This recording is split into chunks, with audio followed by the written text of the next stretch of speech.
이게 예, 3월 5일 원내대책 시작하도록 하겠습니다. 문재인 대통령이 오늘 북한에 파견하는 대북 특사단에 대해서 한 말씀 드리겠습니다. 특사단 파견은 무엇보다 목적이 분명히 되어야 하는 것이 특사 파견입니다. 특사단이 북한에 놀러 가는 것이 아닌 이상 특사단의 방북 목적은 명확하게 한반도 비핵화에 맞춰져야 합니다. 하지만 문재인 대통령이 미국 통인 정의용 안보실장과 또 대북 통인 서훈 국정원장을 파견하는 것을 보면은 이번 특사단의 목적을 비핵화가 아니라 북미관계 중재에 초점을 맞추고 있는 것으로 보입니다. 그나마 중재 역할이라도 제대로 할 수 있을는지 알 수 없는 마당에 눈치 보기나 하고 말 것이라는 어설픈 거강꾼 노릇은 애초부터 하지 않는 것이 상책이라고 말씀드리고 싶습니다. 지금 상황은 싸움은 말리고 흥정은 붙이는 상황이 아니라 싸움도 말리고 흥정도 말려야 하는 상황이라는 점을 분명히 인식해 줍니다. 자유한국당은 분명히 입장을 밝힙니다. 북핵은 폐기의 대상이지 흥정의 대상이 아니라는 점을 분명히 말씀드립니다. 어차피 빈손으로 돌아올 것이 불보듯 뻔한 특사단 파견으로 북한의 맹분만 쌓아주고 정치적으로 이용되는 어리석은 상황이 초래되지 않기를 진심으로 바랍니다.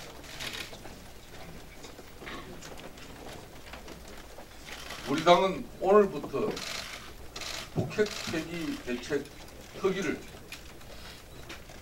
본격 가동할 것이라는 점을 밝혀드립니다. 통일대교에서 노숙투쟁을 벌였던 김무성 위원장을 중심으로 김영철 방한 저지 특위를 북핵 폐기 특별위원회로 전환해 북핵 폐기와 한반도 안보 위기 해소에 매진해 갈 것입니다. 문재인 정권이 김정은에게 특사를 보내는 것은 오늘 자유한국당은 특위를 통해서 북핵 폐기에 적극 나서겠다는 말씀을 드립니다. 국민의 생명과 국가의 안위를 위협하는 북핵을 놓고 어떠한 타협도 있을 수 없다는 점을 자유한국당은 분명히 말씀드립니다.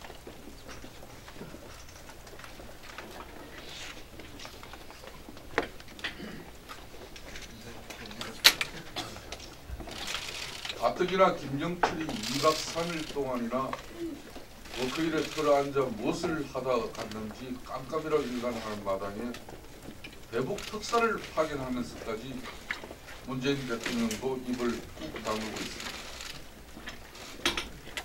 밀사를 파견하는 것도 아니고 공개적인 미션을 가지고 특사를 파견하는 마당에 대통령께서 한마디쯤은 국민 앞에 입장을 밝히는 것이 국민에 대한 최소한의 도리이자 예의일 것입니다. 김영철이 내려와서 무슨 이야기를 했냐고 물어도 꿀멍은 덩어리, 특사를 보내서 무엇을 어떻게 할 거냐고 물어도 묵묵부답인 이 정권의 국민의 목소리는 공허한 묘아리일 뿐인 것입니다. 아무리 사안이 중대하고 긴밀하다 해도 그럴수록 대통령은 국민 앞에 나서서 자초지종을 소상히 밝히고 국민의 의견에 귀 기울여야 할 것입니다. 자유한국당은 3월 임시국회 소집을 요청했습니다. 최저임금에서 비롯된 애교 안보의 무능으로 통상 마찰에 압박에 또 내적으로는 GM 자동차 문제를 보더라도 한국 경제의 먹구름은 짙게 내리고 있습니다. 저희 자유한국당은 문재인 정권의 지난 9개월 경제 활동에 대한 모든 문제를 점검하고 이 경제 위기 상황을 대처하기 위해서 정진석 전 원내대표님을 자유한국당 경제폭탄 대책 특위 위원장님으로 모시고 앞으로 자유한국당은 또 경제 챙기는 중심 정당으로서 역할을 다하겠다는 말씀을 드립니다.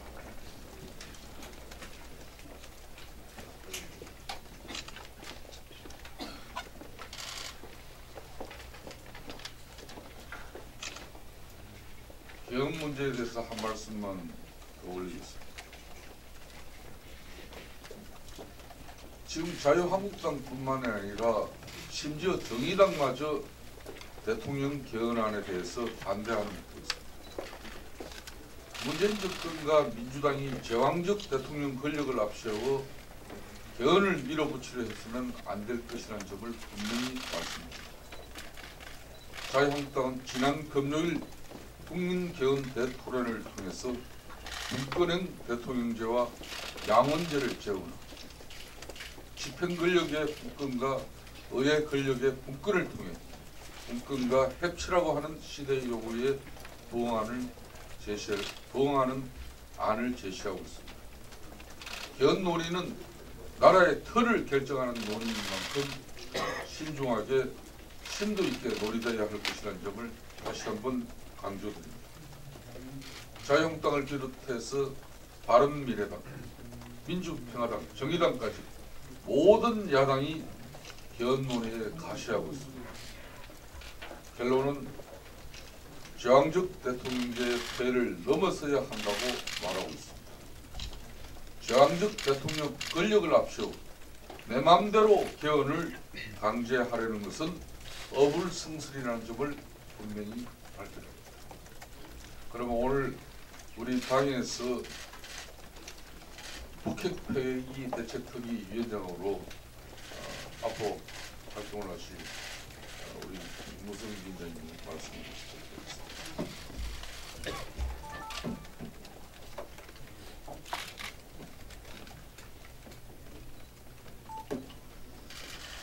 여러분 안녕하십니까. 오래간만에 당의 북핵폐기 특위위원장으로 회의에 참석하게 되었습니다. 대북 특사 사절단이 오늘 오전 평양으로 가는데 좋은 결과가 있기를 기대합니다. 그러나 특사단이 북한과의 대화에서 확실히 해야 할 원칙이 있습니다. 문재인 정부가 대화 상대로 삼고 있는 북한 김정은 정권은 주민들을 굶어 죽여가면서까지 핵개발을 추진했던 극악무도한 정권입니다. 폭정과 탄압을 일삼은 김정은 정권에 대해서 문재인 정부가 좋은 대화로 문제를 풀겠다는 생각을 가지고 있는 것 같은데 이러한 착각과 환상에서 벗어나야 합니다. 지금 국제사회의 대북 제재로 김정은 정권이 굉장히 어려움을 겪고 있다는 징후가 여러 경로통해서 포착되고 있습니다.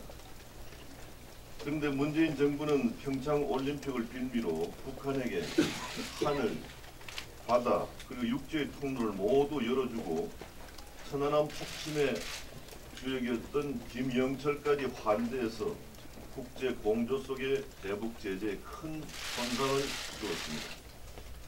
이러한 문재인 정부의 대북 정책이 북한에게 위기를 모면할 시간을 벌어주는 결과가 가져온다는 사실을 잊어서는 안 됩니다. 지금은 강력한 대북 제재를 더욱 떠여붙일 시점인 만큼 특사단 파견으로 대북 제재 원칙이 한치도 거물어져서는 안 되겠습니다. 대북 정책에서 핵심 중의 핵심은 북핵의 폐기입니다. 남북 대화의 테이블에 핵 폐기가 올라오지 않는다면 아무런 의미가 없습니다. 문재인 정부는 비핵화가 남북 대화의 핵심이라는 말을 우리 국민들에게 당당하게 제대로 알리지 않고 있는 것 같습니다. 문재인 대통령부터 비핵화가 없으면 남북 대화도 없다는 당당함을 국민 앞에 보이고, 특사단도 김정은에게 핵을 포기하라고 당당하게 말을 전해야 합니다.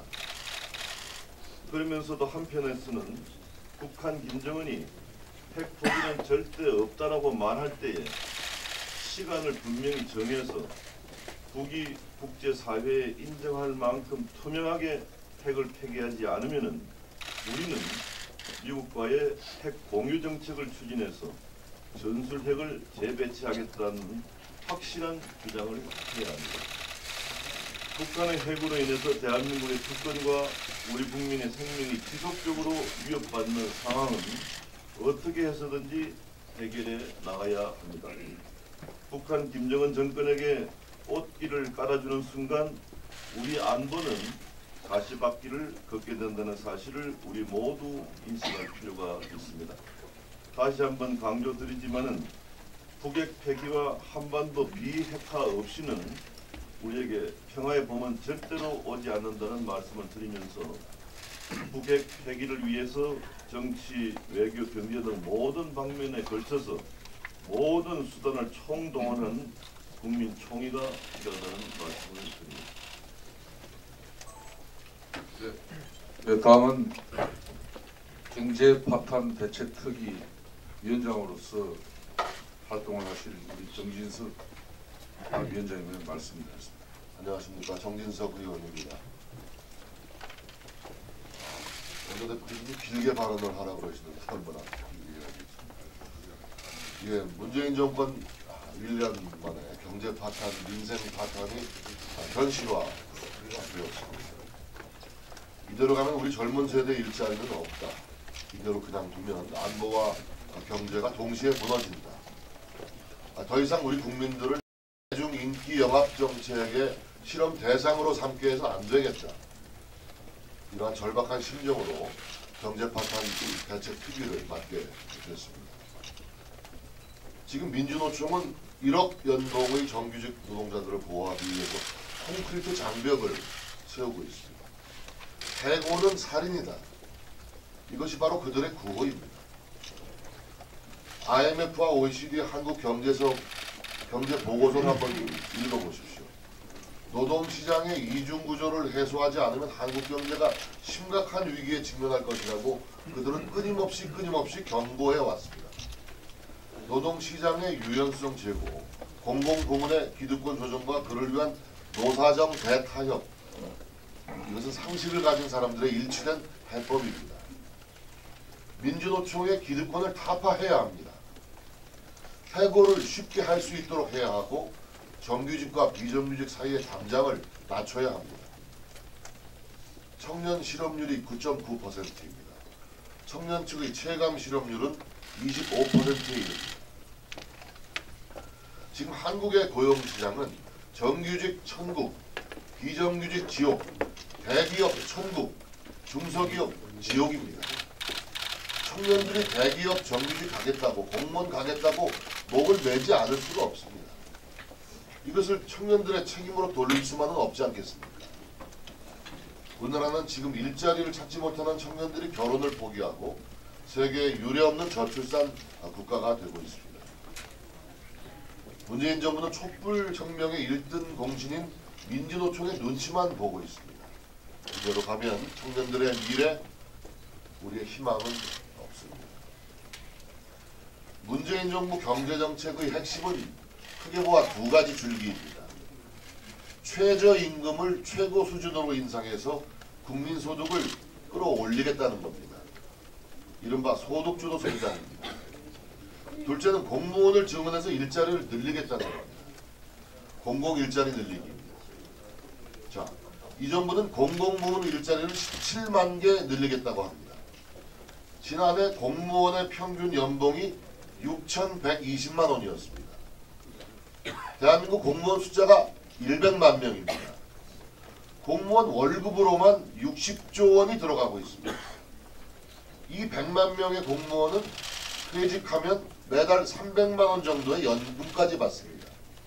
자, 한 달에 200만 원도 벌기 어려운 중소상공인들 자영업자의 고통을 위해서 공무원들의 안락한 생활이 보장되고 있습니다. 공무원 수 줄여야 합니다. 작년 한 해 국민들이 낸 소득세, 기업들이 낸 법인세, 부가가치세 모두 합쳐봐야 264조 원입니다. 이 가운데 100조를 공무원 인건비와 관련 예산으로 쓰고 있는 것입니다. 공공 일자리를 늘릴 것이 아니라 방만하고 비효율적인 공공 부문을 개혁해야 합니다. 공무원은 줄여야 하고 공무원 연금은 장기적으로 국민연금과 통합 운영돼야 한다고 저는 믿습니다. 이 정권은 지금 당장 인기를 좀 얻어보겠다고 공무원 일자리를 늘리겠다고 합니다. 이렇게 국정을 운영하면 경제 민생 모두 망가집니다. 그 부담은 모두 미래 세대에게 전가되고 말 것입니다. 당장은 곶감 마실지 몰라도 얼마 안 가서 독약이 돼서 돌아오게 됩니다. 자, 문재인 정부는 미국과 일본이 다 내리는 법인세를 올렸습니다. 트럼프 대통령, 아베 총리, 외국 나간 기업을 다시 불러들여서 세금 감면해서 기업 보호 정책을 펴고 있습니다. 이 정부가 경제 정책을 내놓을 때마다 우리 중소기업, 영세사업자들 맥 빠지고 힘들어합니다. 일자리는 기업이 만드는 것입니다. 복지 역시 마찬가지라고 저는 생각합니다. 자, 지난해 삼성전자와 SK하이닉스 두 개 회사가 낸 법인세가 무려 10조입니다. 올해는 삼성전자 1개 회사에서 14조 원의 법인세를 낼 전망이라 이런 보도가 나왔습니다. 이게 무슨 얘기입니까? 지금 65세 이상 노인 500만 명에게 월 20만 원씩 드리는 기초노령연금 올해 예산 9조 8천억입니다.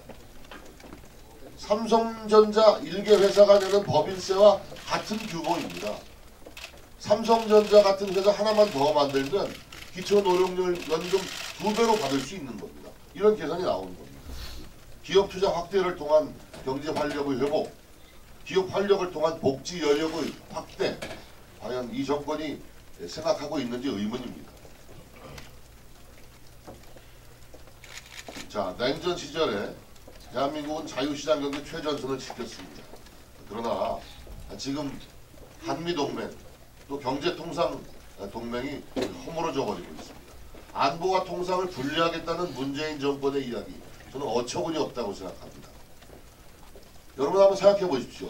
중국이 사드 배치를 빌미로 우리 기업에 큰 고통을 줄 때 입을 꾹 다물었던 사람들이 누굽니까? 중국 앞에서 벙어리가 됐던 그 사람들이 지금은 미국 앞에서는 통상 압박에 맞서겠다고 기세가 등등해졌습니다. 군사공맹 금이 갔고 통상경제동맹 함께 무너져 내리고 있습니다. 자유한국당은 경제 파탄, 민생 파탄의 현장으로 달려가겠습니다. 군산 GM 사태와 관련 국정조사를 강력히 추진하겠습니다. 우리 경제 어떻게 살릴 것인지 전문가들의 의견을 경청하겠습니다. 대한민국 정부의 대중영합 포퓰리즘 정책에 제동을 걸겠습니다. 어설픈 아마추어 경제정책 견제하고 우리 당의 대안을 만들어내겠습니다. 이것이 위기에 빠진 우리 안보와 경제를 살리는 길이라고 생각합니다. 국민 여러분, 당원 동지 여러분, 의원님 여러분께서 적극적인 지도 편지를 보내주시기 바랍니다. 고맙습니다. 예, 경제 파탄 대책 특위를 맡으신 우리 정진석 위원장님 각오가 있었습니다. 다음은 우리 함진규 정책위원님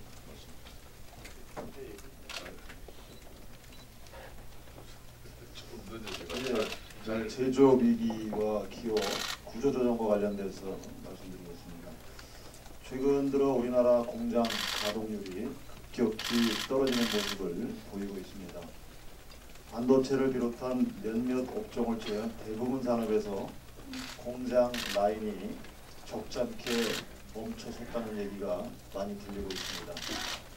앞으로 반도체 호황이 얼마나 더 이어질 수 있을지 낙관하기 어렵다는 점에서 제조업 위기의 심각성이 더해가고 있습니다. 게다가 미국 트럼프 대통령의 전방위성 통상 압박이 거세게 몰아치고 있고 미 연준은 이번 달에 기준금리를 올릴 가능성이 점쳐지고 있습니다. 이로 인해 영업이익으로 이자도 못 갚는 한계 기업들은 더욱 늘어날 것으로 예상되며 늘어난 이자를 감당하지 못하고 도산하는 기업들도 덩달아 증가할 것으로 전망됩니다. 매우 외환의 위기 속에서 필요한 것은 경제 내실부터 다져나가는 일입니다.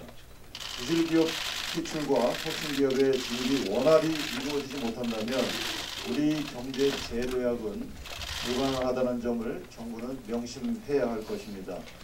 4차 산업혁명기에 맞춰 경직된 노동 유연성을 바꾸고 규제 개혁과 기업의 구조조정을 일관성 있게 추진할 때 경제는 그나마 활력을 찾을 것입니다.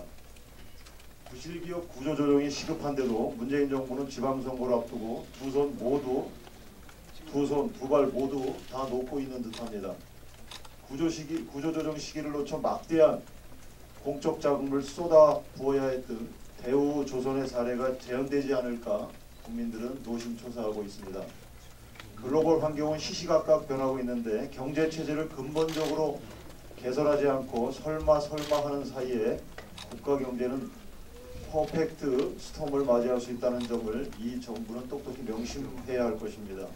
우리 자유한국당은 대한민국 제조업의 위기를 막기 위한 근본적인 경제 체질 개선에 앞장설 것이며 원칙 있는 구조조정을 통해 산업 전반의 경쟁력이 회복될 수 있도록 최선을 다하겠습니다. 아울러 기업이 부실화되기 전에 사전 구조조정을 통해 기업을 정상화하는 기업 활력 제고 특별법을 더욱 활성해 나갈 것을 분명히 밝힙니다.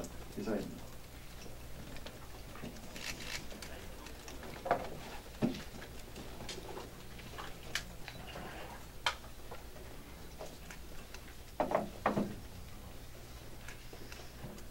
서울시가 신년희 강남구청장이 구속된 지 불과 이틀 만에 2015년 11월 시의회 감사 진행을 방해한 혐의로 구청 공무원들을 징계하라는 시의 요구를 거부한 강남구청 직원 4명을 형사 고발한다고 밝혔습니다.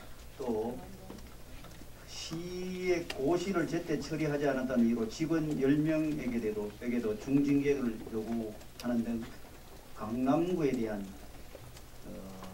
정치 보복을 자행하고 있습니다. 서울시와 강남구는 그간의 몇몇 현안과 관련해서 시각차이를 보여온 사실입니다. 그러나 정책 추진 과정에서 시각차가 있었다고 해서 2년이나 지난 일을 지금 구청장이 구속된 그 차제에 예구전 공무원들을 형사 고발하고 중징계를 요구하는 등 보복성 조치를 내린 것이 과연 제대로 된 행정행위인지 참 한마음이 듭니다. 2017년 3월 문재인 후보에 대한 비방 내용을 단체 카톡방에 올렸다는 혐의로 시작된 신년희 구청장에 대한 수사는 2차례의 소환과 51번의 압수수색 과정을 통해서 별건 수사를 진행했습니다. 그래서 드디어 수사가 시작된 1년 만에 구속됐습니다. 그야말로 먼지털이 수사의 표본이라 해도 과언이 아닙니다. 먼지털이 수사에 이어서 공무원들에 대한 쌍끌이 보복 조치를 하고 있는 이 상황을 보면서 씁쓸한 마음을 금할 수 없습니다. 네, 다음은 국방위원장이신 우리 김학용 위원장입니다. 말씀하시고 다음 법사위 말씀하시고 이어가도록 하겠습니다.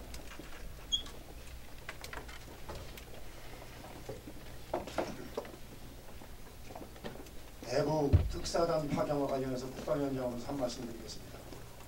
이번 대북 특사단은 김정은의 기획과 결단 없이는 남북 관계가 한치 진전도 없다는 점을 분명히 전달해야 합니다. 남북 정상회담이나 북미 회담도 이 비핵화 약속의 후속 조치이지 결코 선행 조치가 될 수 없습니다. 하지만 이번에 방북하는 특사단들의 면면을 보면 대부분 프렌들리한 분들도 북핵 폐기는 사실상 어려우니 핵동결을 통해서 대한민국 국민이 북한의 핵인질로 그냥 사는 것이 평화라는 위험한 생각을 가진 분들입니다. 이런 생각을 가지고 있는 분들이 김정은 앞에서 비핵화라는 문제의 본질은 비켜가면서 한미 연합훈련, 북핵 미사일 실험 동시 중단, 이산가족 상봉이나 개성공단 재가동 등의 교류협력에 덜컥 합의하고 국민과 미국 등 국제사회를 역으로 설득하려 들지는 않을지 심히 우려스럽습니다. 이미 지난주에 조명규 통일부 장관이 국회에 와서 마치 북한과 핵 문제에 대해서 진전이 또 있는 그런 뉘앙스로 얘기를 했는데 실제 사정을 보니까 북한은 핵보유국 지위를 갖고 미국과 대화하겠다. 한미 군사훈련을 수용할 수 없다는 이런 주장을 했는데 이것을 숨긴 그런 전례도 있습니다. 우리가 잘못해서 민주당에 정권을 내주기는 했습니다마는 민주당은 이러다가 북한에 나라까지 내주는 것은 아닌지 심히 걱정이 됩니다. 이번 특사단도 북한 김정은의 어떤 현란한 제안도 비핵화가 아니면은 기만술에 지나지 않음을 제대로 인식하고 핵보유국 지위를 인정받고 미국과 군축회담을 하겠다는 북한의 방패박이 전략에 결코 놀아나서는 안 될 것입니다. 지금 정부가 한 발 삐끗하고 한순간만 타이밍을 놓쳐 잘못된 판단을 내린다면 국민에게 돌이킬 수 없는 재앙이 될 것임을 경고합니다. 겉으로는 훈풍이 불고 있는 것 같지만 비핵화 전제가 없는 남북대화는 자칫 핵폭풍이 될 수 있다는 점을 명심해 주시기 바랍니다. 김진태 의원입니다. 3.1절 태극기 집회가 있었습니다. 3.1절 태극기 집회에 정말 많은 사람들이 왔습니다. 광화문에서 서울역까지 거의 다 채웠습니다. 전성기 때만큼 인파가 몰렸습니다. 아마 촛불 집회 같았으면은 200만 왔다고 했을 겁니다. 그런데 언론에는 거의 단 한 줄도 안 났습니다. 이게 언론이라고 할 수 있습니까? 전두환 때 땡전 뉴스보다도 못합니다. 오히려 그 집회에 참석했던 시민을 체포했습니다.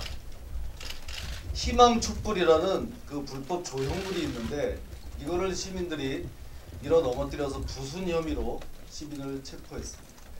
그런데 그 조형물은 그야말로 불법 조형물입니다. 서울시에서 여기에 대해서 철거하든지 아니면은 과징금까지 부과를 했던 대상입니다. 그러면 서울시에서 철거해야 될 거를 철거도 안 하고 그대로 두고 보니까 시민들이 철거를 해준 겁니다. 그런데 그걸 가지고 시민을 체포를 해가요. 그거 다시 세울 것도 아니잖아요. 또 애국당 조원진 대표에게 경찰이 소환 통보를 했습니다. 집시법 위반이라고 합니다. 그 며칠 전에 5개 기자회견한 것을 이제 또 문제 삼는 겁니다. 거기서 김정은 초상화 태우고 인공기 태운 거 결국 그거를 수사하는 거나 마찬가지입니다. 네? 이렇게 되면은 이렇게 애국진영, 우리 자유민주 진영에 대한 편파적인 부당 수사 당장 중단하기 바랍니다. 이런 정권의 하수인인 경찰청장 즉각 사퇴하세요. 이상입니다.